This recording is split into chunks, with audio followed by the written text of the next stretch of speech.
உலகம் எனக்கென்றும் விளங்காதது, உறவே எனக்கென்று விளங்கானது.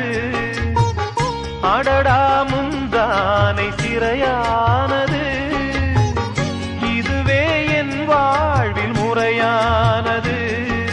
பாறை ஒன்றின் மேலே ஒரு பூவாய் முளைத்தாயே, உறவுக்கு உயிர் தந்தாயே. நானே எனக்கு நண்பன் இல்லையே, உன்னால் ஒரு சொந்தம் வந்ததே. என்னைத்தானே தஞ்சம் என்று நம்பி வந்தாய் மானே. உயிர் பூவெடுத்து ஒரு மாலையிடு, விழி நீர் தெளித்து ஒரு கோலமிடு. என்னைத்தானே